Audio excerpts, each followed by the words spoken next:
নবনীরদনিন্দিত কান্তিধারম রসসাগর নাগর ভূপবরং। हरे कृष्णा, दंडवत प्रणाम। हम लोग श्रीमद् भागवतम के चौथे स्कंद में हैं। पहला अध्याय चल रहा है। आज हम लोग श्लोक संख्या 23 से कंटिन्यू करेंगे, 23 से 32 तक करेंगे। श्रीमद् भागवतम 4.1.23 टू 32, 23 नंबर श्लोक। सब प्लीज दोहराइए। तत्प्रादुर्भाव संयोग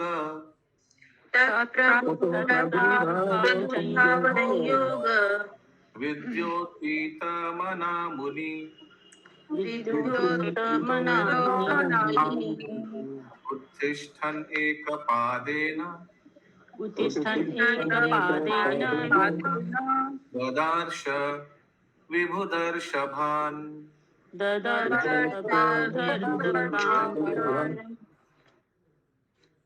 अनुवाद। एक मुनि एक पैर पर खड़े थे, किंतु उन्होंने ज्यों ही देखा कि तीनों देव उनके समक्ष प्रकट हुए हैं, त्यों ही वे उन सबको एक साथ देखकर इतने हर्षित हुए कि अत्यंत कष्ट होते हुए भी वे एक ही पांव से उनके निकट पहुंचे। हरे कृष्णा। ये अत्रि मुनि का लिए बोला जा रहा है, जो तपस्या कर रहा है। और फिर कौन तीनों को देखा? ब्रह्मा, विष्णु, महेश्वर। ठीक है, तो आप कल्पना कर सकते हैं तीनों को देखकर कैसे उनके पास पहुंचे, आशीर्वाद लेने के लिए, प्रणाम करने के लिए, एक्सेट्रा। अगला श्लोक। प्रणम्य दंडवत भूमा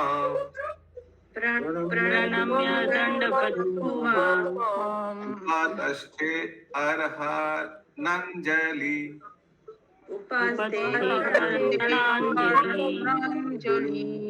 विषहंस सुपर्णस्तान् स्वे स्वे चीनितान्।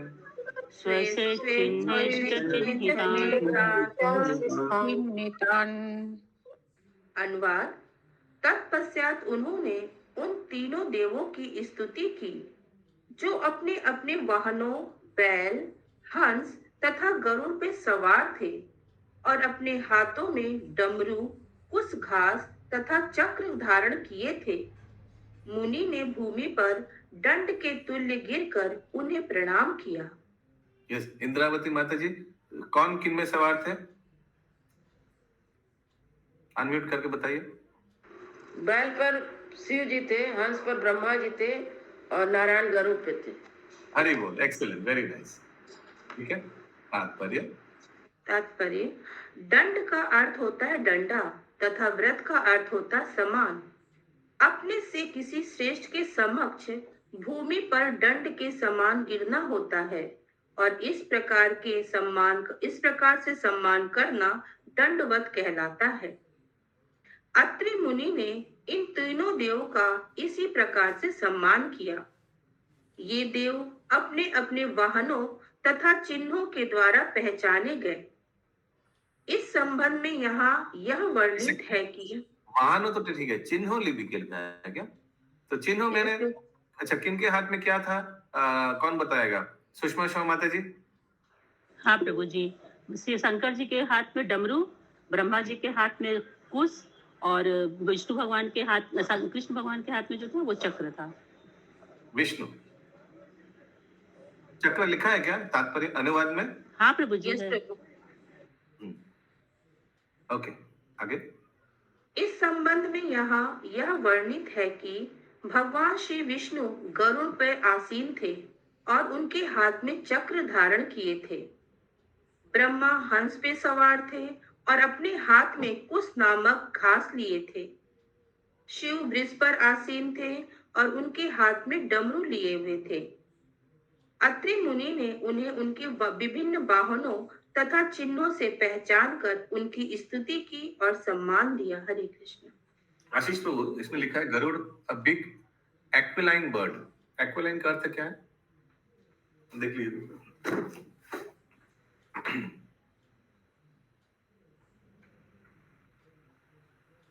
कृपावलोकेन हसत्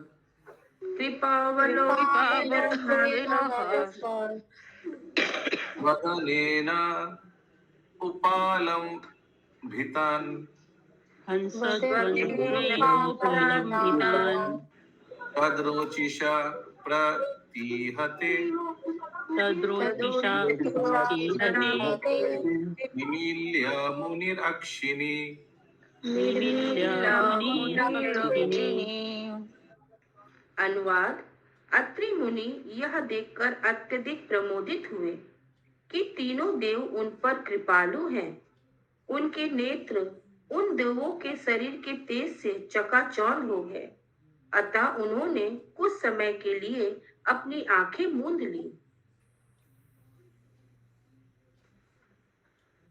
Their bodily effulgence was intolerable to his eyes. तो बहुत ज्योति वोति निकल रहा होगा था. So he closed them for the time being. Atri मुनि ने आंख बंद कर लिया.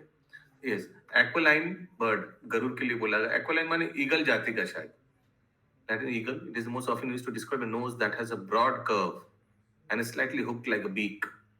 The aquiline figure on the U.S. seal brandishes the arrows of war and the olive branch of peace. Okay.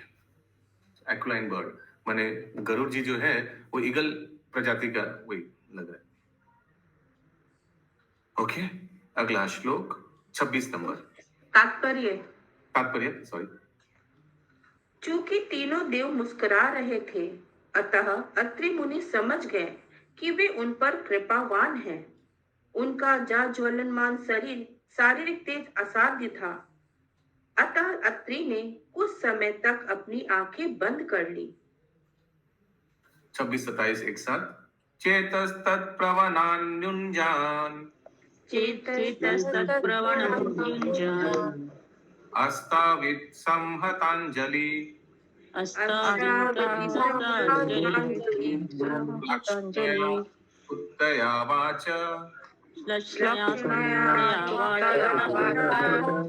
सर्वलोकगरीयशः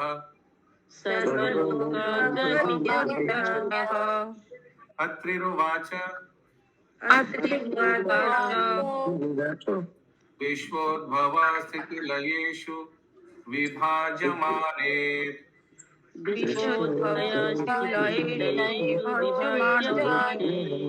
माया गुणेरनुयुगं विग्रहीतदेह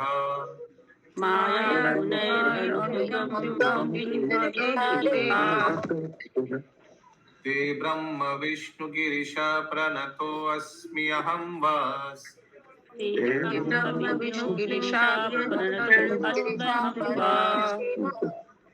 तेभ्यः क एव भवतां म इहो पाहुतः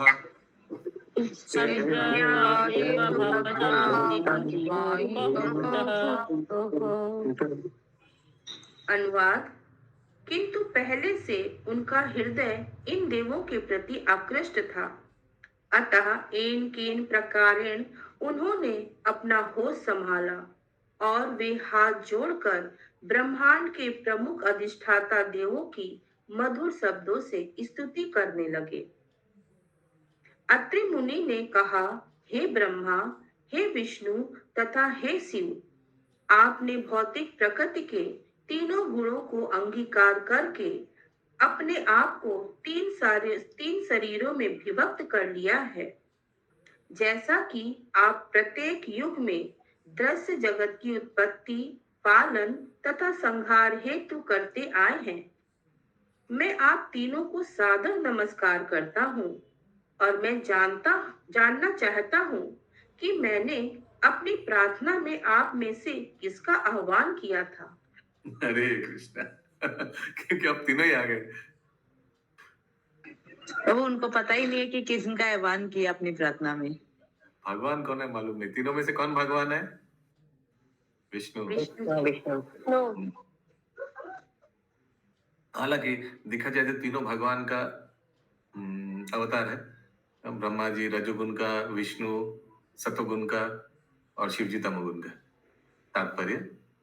प्रभु यहाँ से हम लोग समझ सकते हैं कि प्रभुपाद का हम पर कितना असीम कृपा है कि हम लोग एटलीस्ट ये जान पाए, योगी होकर के इतने ऊंचे स्तर पे होकर के भी ये नहीं पता कि भगवान कौन है। यस। हरे कृष्णा। हरे कृष्णा प्रभु, यहाँ पे लिखा हुआ प्रत्येक कल्प में दृश्य जगत, तो क्या ये मतलब प्रत्येक कल्प में सेम ही शिव और ब्रह्मा सब रहते हैं कि अलग चेंज होते? शिव जी तो एक ही व्यक्ति है, जैसे विष्णु जी एक ही व्यक्ति है, ब्रह्मा जी चेंज होते रहता है। ठीक है। तात्पर्य अत्रि मुनि ने जगदीश्वर अर्थात ब्रह्मांड के स्वामी का आह्वान किया था। श्री भगवान सृजन के पूर्व विद्यमान रहे होंगे। ऐसे उनका प्रार्थना देखिएगा ना, हे जगदीश्वर आप जो भी हो, आपके जैसे पुत्र संतान मिले, ऐसे कुछ बोला था ना प्रार्थना में। कौन? अत्रि मुनि। आपके समान पुत्र मिले। आपके समान पुत्र मिले। हे जगदीश्वर, तो मैंने कोई नेम नहीं लिया, कोई नाम नहीं लिया गया, ऐसे ही whoever it may concern। या आगे। अन्यथा वे इसके स्वामी ईश्वर कैसे बनते? यदि कोई बड़े भवन का निर्माण कराता है तो इससे सूचित होता है कि वह उस भवन निर्माण के पूर्व से विद्यमान था।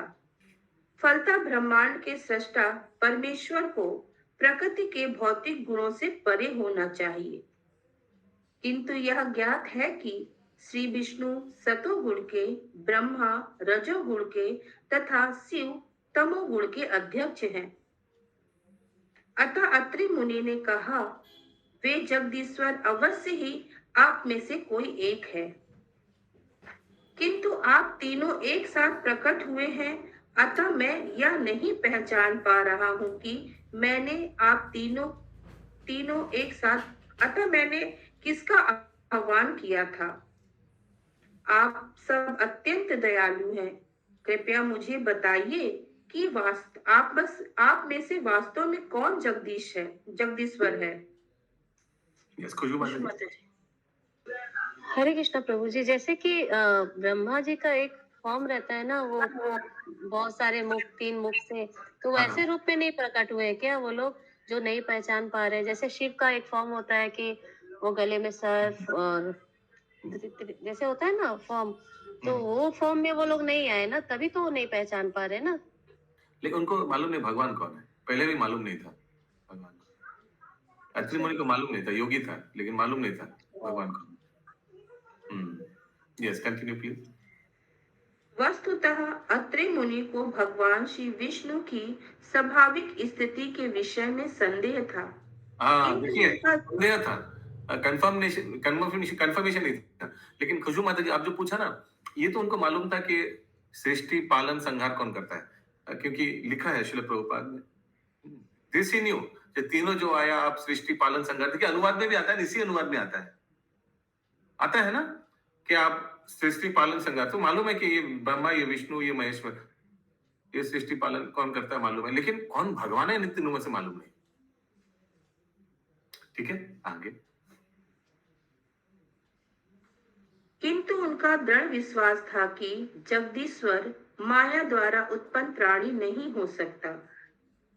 उनका यह प्रश्न कि उन्होंने किसे बुलाया था, यह सूचित करता है कि वे श्री भगवान, क्योंकि माया द्वारा उत्पन्न नहीं किया गया जगदीश्वर, ये उनको मालूम था। क्यों बोल रहे हैं प्रभुपाद जी ये बात? इसलिए क्योंकि देखिए अनुवाद लिखा है, अनुवाद में आप 3 गुणों से परे है, ऐसा लिखा है। तो ये माया, ये कोई जीव नहीं है, ये भगवान है, इन तीनों में से जो जगदीश्वर है। आगे।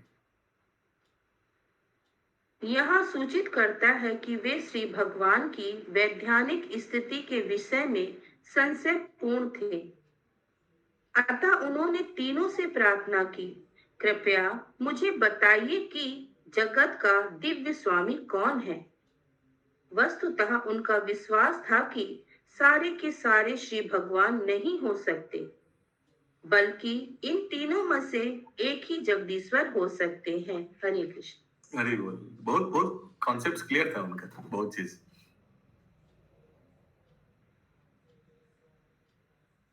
आशा करता हूं ये अत्रि मुनि का क्या स्थिति है आप लोग सब समझ पा रहे हैं। एको महेह भगवान विविधा एको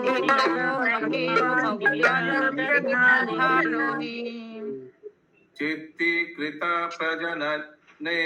प्रजननाय कथं नु यूयम्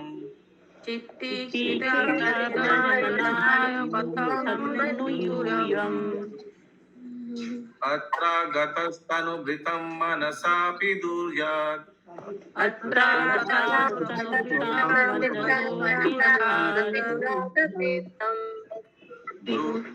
क्या बोल रहे हैं? दूसरा श्लोक पढ़ा। ब्रूता प्रसीदत महान् इह विस्मयो मे।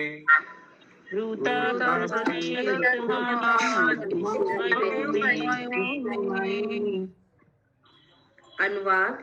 मैंने तो पूर्ण पुरुषोत्तम भगवान के ही समान पुत्र की इच्छा से उन्हीं का आह्वान किया था और मैंने उन्हीं का चिंतन किया था। यद्यपि वे मनुष्य की मानसिक कल्पना से परे हैं, किंतु आप तीनों यहाँ पर उपस्थित हुए हैं। कृपया मुझे बताइए कि आप यहाँ कैसे आए हैं, क्योंकि मैं इसके विषय में अत्यधिक मोहग्रस्त हूँ। तात्पर्य। अत्रि मुनि को पूर्ण विश्वास था कि पूर्ण पुरुषोत्तम भगवान ही जगदीश्वर हैं। अतः उन्होंने एक परमेश्वर के लिए प्रार्थना की। अतः उन्हें विस्मय हो रहा था कि तीनों किस प्रकार यहाँ प्रकट हुए हैं। मैत्रेय उवाच मैत्रेयी उवाच इति तस्या वचा श्रुत्वा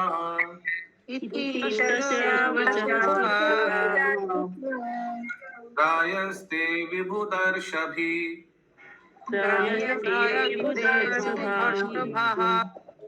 प्रत्याहु लक्ष्मया वाच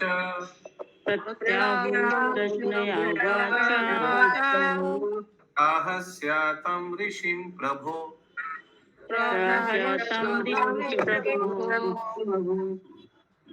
श्री मैत्रेय मुनि ने कहा। अत्रि मुनि को इस प्रकार बोलते हुए सुनकर तीनों महान देव मुस्कुराए और उन्होंने मृदु वाणी में इस प्रकार उत्तर दिया। देवा ऊचु कथा यथा कृतस्ते संकल्पो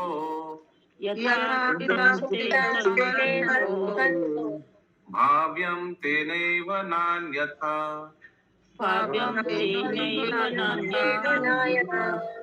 सत्संकल्पस्य ते ब्रह्मन्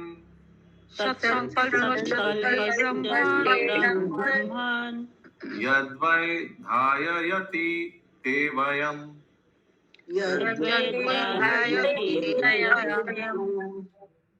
अनुवाद।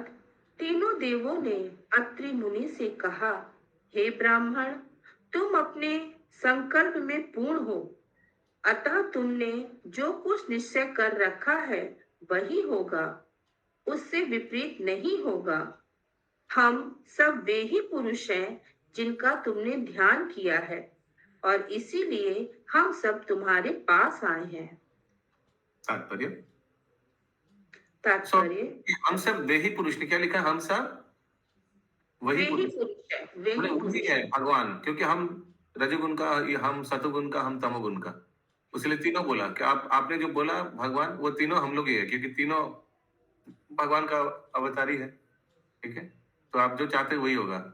आपको 3 पुत्र मिलेगा, हम लोग के अंश अवतार। तात्पर्य। अत्रि मुनि को जगदीश्वर या श्री भगवान के किसी रूप विशेष का कोई स्पष्ट ज्ञान न था। उन्होंने ते अन्यास से ही श्री भगवान का चिंतन किया था।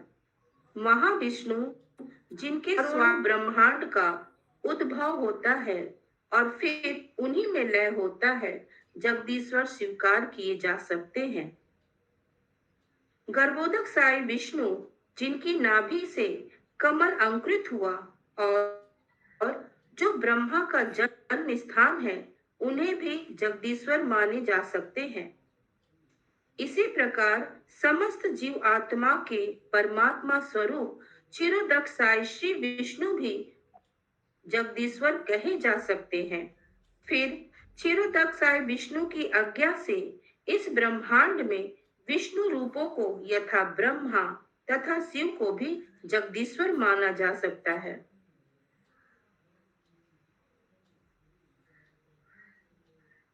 ठीक है, सोचिए आप प्रभु ये आइसक्रीम की दुकान समझाइए गर्भोदक साय से, ये हाँ, तो प्रभु सब समझाइए जगदीश लाइन गर्भोदक साय विष्णु। तो महाविष्णु को जगदीश्वर क्यों? क्योंकि उनके शरीर से सब ब्रह्मांड निकल गया। तो अलग अलग सोचिए, आप जाकर आपने किसी को बोला, आप आइसक्रीम की दुकान में गया, सर एक आइसक्रीम दीजिए तो एक नहीं बोला आपने, सर आइसक्रीम दीजिए तो, और वो व्यक्ति ने क्या कि सब एक एक फ्लेवर दे दिया, ऑरेंज, मैंगो, लीची, आइसक्रीम सब लेकर आपको लीजिए। आपने आइसक्रीम मांगा, सब आ गया। ऑरेंज आइसक्रीम को भी आइसक्रीम बोल सकते हैं अशोक प्रभु, है ना? और मैंगो आइसक्रीम को भी आइसक्रीम बोल सकते हैं। वैसे गर्भोदक्षाय विष्णु को भी आप भगवान इस जगदीश्वर बोल सकते हैं। क्यों? क्योंकि उनके नाभि से ब्रह्मा निकल रहा है जो सब जीवों का उत्पन्न करता है। ठीक है, सो फिर वैसे क्षीरोदक्षाय विष्णु को भी आप जगदीश्वर बोल सकते हैं, क्योंकि वो हर एक जीव के हृदय में विराजमान है। तो ऐसे हर एक विष्णु को आप जगदीश्वर बोल सकते हैं। अभी आएगा, वैसे ब्रह्मा को भी आप जगदीश्वर बोल सकते हैं, शिव जी को भी आप जगदीश्वर बोल सकते हैं ना दिलीप प्रभु? हाँ, क्योंकि प्रलय करता है सब, एवरीबॉडी इसके बोल। तो जगदीश्वर आपने प्रार्थना में जगदीश्वर बोलो तो तीनों आ गया। यस, आगे। श्री विष्णु जगदीश्वर हैं क्योंकि वे जगत के पालक हैं। इसी प्रकार ब्रह्मा विभिन्न लोकों तथा प्रजा का सर्जन करने के कारण जगदीश्वर है, अथवा शिव जो अंत में इस ब्रह्मांड का संहार करते हैं जगदीश्वर माने जा सकते हैं। अतः अत्रि द्वारा किसी विशेष रूप का उल्लेख न किए जाने से उनके चाहने पर ब्रह्मा, विष्णु तथा शिव तीनों उनके समक्ष प्रकट हुए। उन्होंने कहा, चूंकि तुमने जगत के स्वामी श्री भगवान के ही समान पुत्र प्राप्त करने के विषय में चिंतन किया था, इसीलिए तुम्हारा संकल्प पूरा होगा। दूसरे शब्दों में मनुष्य की भक्ति की शक्ति के अनुसार ही उसका संकल्प पूरा होता है। जैसा कि श्रीमद् भगवत गीता 9 अध्याय 9 श्लोक 25 में कहा गया है, यान्ति देवव्रता देवान प्रत्यांति यान्ति पितृव्रता। जो जिस विशेष देवता का पर आसक्त है वह उसी के लोक को जाता है। यदि कोई पितरों पर आसक्ति रखता है तो वह पितृलोक जाता है। इसी प्रकार यदि पूर्ण पुरुषोत्तम भगवान श्री कृष्ण पर किसी की आसक्ति है तो वह भगवान श्री कृष्ण के धाम जाता है। अत्रि मुनि को जगदीश्वर का कोई स्पष्ट ज्ञान न था, अतः उनके समक्ष तीनों प्रमुख देव उपस्थित हुए, जो जगत के तीनों गुण विभागों के स्वामी हैं। अब पुत्र हेतु संकल्प शक्ति के अनुसार ही उनकी इच्छा भगवत कृपा से पूरी होनी है। हरे कृष्ण। तो अगली बार जब आप लोग गोविंदा जाएंगे, ध्यान से ऑर्डर दीजिएगा, हाँ? मत बोलेगा एक थाली लाओ तो पनीर थाली आ जाएगा, वेज थाली आ जाएगा, चाइनीज थाली आ जाएगा, सब आ जाएगा। और फिर बिल भी भरना पड़ेगा प्रभु। अथास्मदांस भूतस्ते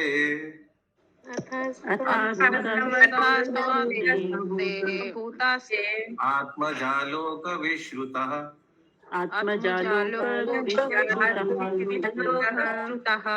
भावितार अंग भद्रम ते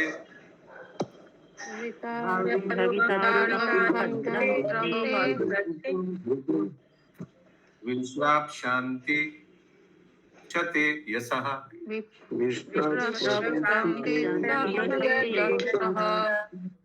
अनुवाद, हे मुनिवर, हमारी शक्ति के अंश वो सब भक्तों जो दुकान में है, ऑफिस में है, फिर भी समय निकाल के भागवतम श्रवण कर रहे हैं, उन लोग के लिए एक बार हरि बोल बोलना चाहिए। बहुत सेक्रीफाइस है। हरि बोल।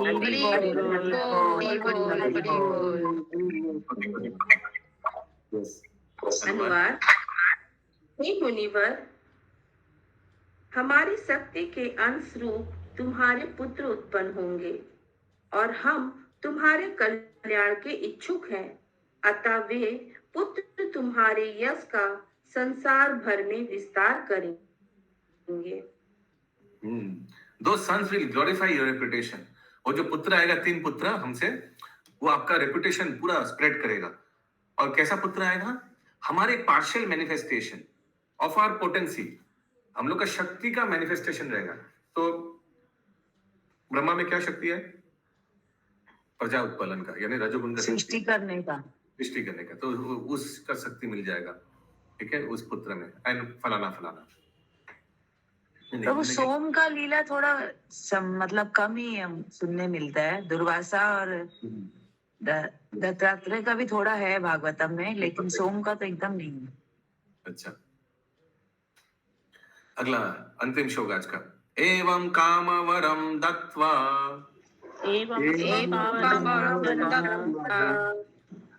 प्रति जग्मु सुरेश्वरा सभाजितस्तयो सम्यक्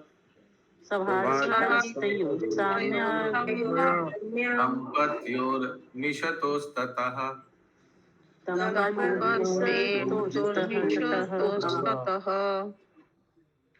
अनुवाद: इस प्रकार उस युगल के देखते ही देखते तीनों देवता ब्रह्मा, शिव, विष्णु तथा महेश्वर जी अत्रि मुनि को वर देकर उस स्थान से ओझल हो गए। हरे कृष्ण।